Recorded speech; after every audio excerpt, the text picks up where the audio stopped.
Hi friends, welcome back to UJ kitchen art. ഇന്ന് വ്യത്യസ്തമായ ഒരു സൂപ്പർ ചിക്കൻ കറി എങ്ങനെ ഉണ്ടാക്കുന്നത് നോക്കാം.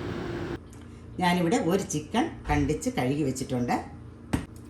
2 മീഡിയം സൈസ്ഡ് സവോളയും ഒരു ടൊമാറ്റോ, കുറച്ച് കറിവേപ്പില, ഒരു 4 പച്ചമുളകും എടുത്തിട്ടുണ്ട്. ഉള്ളിയും പച്ചമുളകും ഒക്കെ ഞാൻ നുറുക്കി എടുത്തിട്ടുണ്ട്. ഇനി നമുക്ക് കുറച്ച് തേങ്ങാപ്പാലും വേണം. ഇച്ചിരി കശുവണ്ടിയുടെ ആവശ്യമുണ്ട്. തേങ്ങാപ്പാൽ ഉണ്ടാക്കാനായിട്ട് ഞാൻ കോക്കനട്ട് മിൽക്ക് പൗഡറാണ് യൂസ് ചെയ്യുന്നത്. ഒരു ഡിസ്പോസിബിൾ, നമ്മൾ സാധാരണ മേടിക്കുന്ന ഡിസ്പോസിബിൾ സ്പൂണിൽ ഞാൻ 2 ഹീപ്ഡ് സ്പൂൺ തേങ്ങാപ്പാൽ പൊടി ഇടുവാണ്. എന്നിട്ട് അതിലേക്ക് 1 കപ്പ് ലുക്ക്വാം വെള്ളം എടുത്തിട്ടുണ്ട്. അപ്പോൾ ഇതൊന്ന് നമുക്ക് മിക്സ് ചെയ്ത് തേങ്ങാപ്പാലാക്കി എടുക്കാം. ഒരു 10 കാഷ്യൂനട്ട് എടുത്തിട്ടുണ്ട്. അതിന് മിക്സിയുടെ ഡ്രൈ ജാറിലേക്ക് ഇട്ട് നമുക്ക് ആദ്യം ഒന്ന് പൊടിച്ചെടുക്കാം. പൊടിച്ചിട്ട് ഇച്ചിരി വെള്ളം ഒഴിച്ച് നരയ്ക്കാം. അല്ലെങ്കിൽ നമ്മൾ കുതിർത്തരയ്ക്കണം. ഇപ്പോൾ കുതിർക്കാനൊന്നും സമയം കിട്ടിയില്ലെങ്കിൽ നമുക്കിങ്ങനെ പൊടിച്ചിട്ട് ഇച്ചിരി വെള്ളം ഒഴിച്ച് അരച്ചെടുത്താൽ മതി. കാഷ്യൂനട്ട് നല്ലവണ്ണം പൊടിഞ്ഞ് വന്നിട്ടുണ്ട്. അന്നേരം ഒരു ഇച്ചിരി വെള്ളം ഒഴിച്ച് നമുക്കൊന്ന് അടിച്ചെടുക്കാം.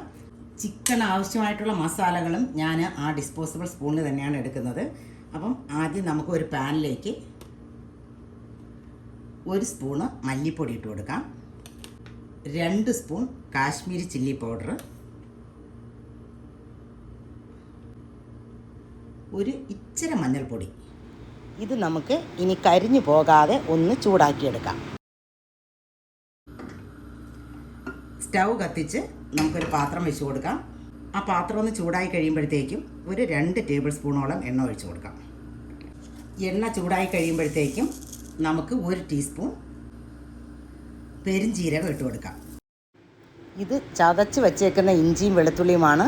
നമ്മൾ നേരത്തെ എടുത്ത അതേ ഡിസ്പോസിബിൾ സ്പൂണിന് ഒരു ഹീപ്ഡ് സ്പൂൺ നമുക്ക് ഇട്ട് കൊടുക്കാം. അപ്പോൾ ഇതിൻ്റെ പച്ച മണം ഒന്ന് മാറിക്കഴിയുമ്പോഴത്തേക്കും നമ്മൾ നുറുക്കി വച്ചേക്കുന്ന ഉള്ളിയും പച്ചമുളകും കറിവേപ്പിലയും കൂടെ നമുക്കിട്ടൊന്ന് വഴറ്റിയെടുക്കാം.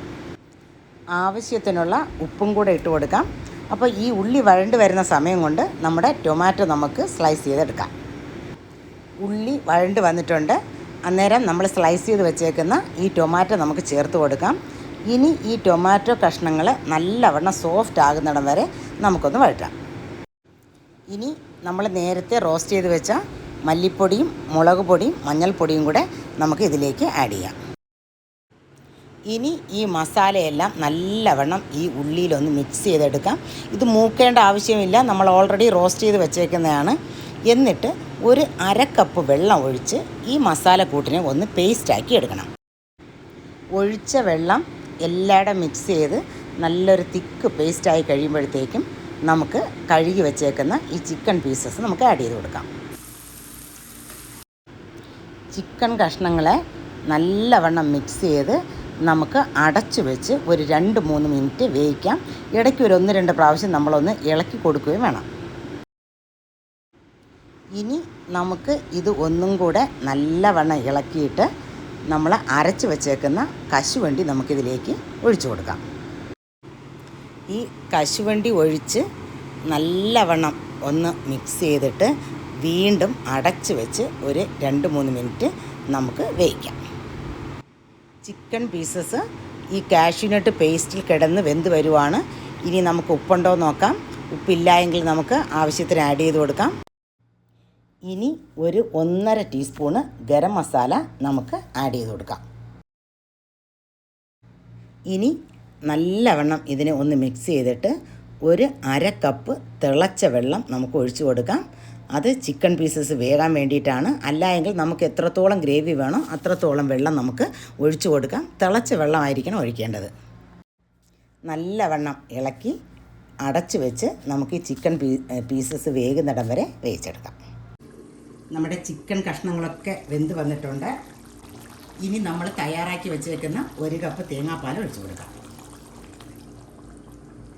ഇതിനി ഒന്ന് നല്ലവണ്ണം തിളയ്ക്കുമ്പോഴത്തേക്കും നമുക്ക് ഓഫ് ചെയ്യാം. തേങ്ങാപ്പാലൊഴിച്ച് നല്ലവണ്ണം തിളച്ച ശേഷം ഇച്ചിരി കൊറിയാണ്ടർ ലീവ്സ് നമുക്ക് അതിൻ്റെ പുറത്തൂടെ വിതറി കൊടുക്കാം. നല്ലവണ്ണം ഫൈനായിട്ട് ചോപ്പ് ചെയ്തിട്ട് എന്നിട്ട് നമുക്ക് തീ ഓഫ് ചെയ്ത് അടച്ചു വെക്കാം. അങ്ങനെ നമ്മുടെ അടിപൊളി ചിക്കൻ കറി റെഡി ആയിട്ടുണ്ട്. അപ്പോൾ എല്ലാവരും ഉണ്ടാക്കി നോക്കുക. Okay bye.